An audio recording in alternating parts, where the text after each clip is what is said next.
vừa dính luôn nha các bạn nhá. Còn hello, xin chào tất cả mọi người đã đến với phim này nhá. Hôm nay bây giờ là gần tối rồi, bây giờ tầm khoảng 17 giờ, hơn 17 giờ. Mình sẽ đưa mọi người đi bẫy lợn rừng nhá. Lợn rừng siêu to khổng lồ nhá. Xem nguy hiểm đấy, cấm trẻ em làm theo dưới mọi hình thức nhá. Đấy, đây sẽ là dụng cụ bẫy lợn rừng của mình nhá. Đó, mọi người theo dõi nhá. Đùa mọi người thế thôi, thực ra là không có lợn rừng đâu. Mình sẽ xiên ngô này, bẫy chuột núi. Mình có phát hiện chuột núi này, nó ăn toàn là cỏ chanh thôi nhá. Nó đây là không có ăn bậy bạ giống như là dưới thành phố chuột cống đâu nhá. Đây là chuột núi, chuột chính hãng của vùng quê nhá. Đấy, cẩn thận xiên vào móng tay thì khó chịu đấy, hơi khó xiên nha các bạn nha. Rồi nha mọi người nhá, rất ok rồi, mình vừa xiên xong nhá. Xiên xong rồi, rất là ok. Bây giờ mọi người hãy theo chân mình để đi bẫy nhá. Thế nên là chuột ăn cỏ chanh nơi mình vừa phát hiện rất là hiếm những loại chuột núi này, siêu to khổng lồ luôn nha. Đây nha mọi người nhá. Đây là cái ruộng sa nhân này, vừa trồng ngô xong nhá. Mình đi thăm ngô thì có phát hiện nhá. Đây nha, nó cắn này, cả vùng cỏ chanh này nó chết hết luôn. Nhưng bây giờ dùng bật lửa đốt đã đốt được. Đây này, những đống đất mà nó đào này. Chuột núi chính cõng nhé mọi người nhé. Mọi người xem phân của nó này. Đó, phân của nó cực kỳ to luôn nhá. Đấy, nó chủ yếu là ăn là phải run lắc một chút mà không cả. Nó chủ yếu ăn cái này đấy nhá, ăn rễ cây cỏ chanh rồi. Nó chứ nó không ăn tạp, nó không ăn bẩn như mấy cái chuột cống ở vùng đồng bằng nhá. Đây, phân của nó này. Trời ơi, trong này này, đào mấy cái hang liền cho mọi người nhá. Mọi người xem nhá. Đây, cái hang cực kỳ to luôn nhá. Đống đất này, phân này. Con này vô tình mình vừa phát hiện ở đây, mới mẻ luôn nhá. Mọi người xem thấy không?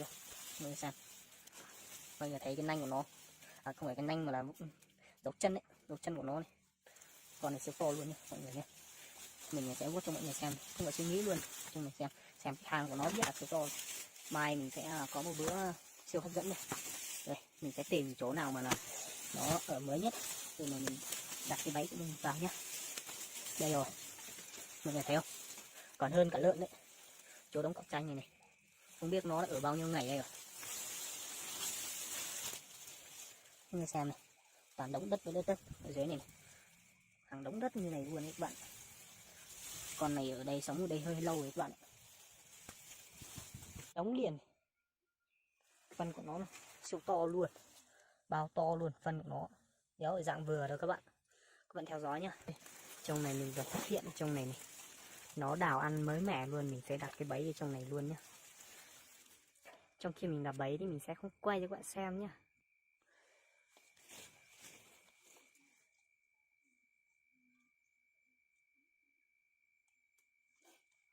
Chú ý an toàn khi mà mình đập bẫy nha các bạn nhá. Cho thằng lon vào để mà nó động cái là nó dính luôn nhá. Chú ý an toàn chân tay nhá. Thế này đau lắm đấy, không phải dạng vừa.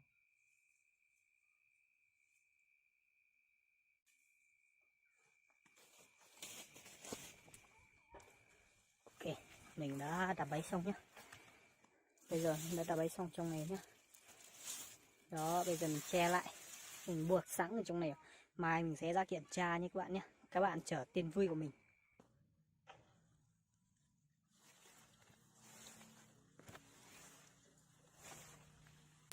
Ok, bây giờ là ban đêm nhá. Bây giờ là 9 giờ đêm rồi. Bây giờ mình sẽ một mình đi thăm cái bẫy vừa nãy mình đập nhá. Các bạn theo dõi. Let's go.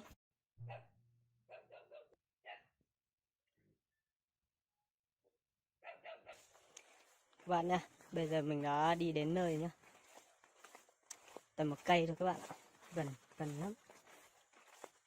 Đây nha các bạn nha. Vừa nãy mình đã đập bẫy đây nhá. Xem dính hay chưa. Úi rồi, dính rồi các bạn ơi.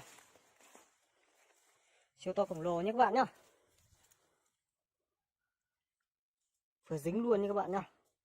Con này là siêu to khổng lồ luôn nhá. Đó. Con này là chuột núi nha các bạn nhá. Ôi trời ơi, quá là to nhá. Bây giờ mình sẽ mang về nhá. Con này siêu to khổng lồ nha các bạn nhá. Tầm 800 gram nhá. Đây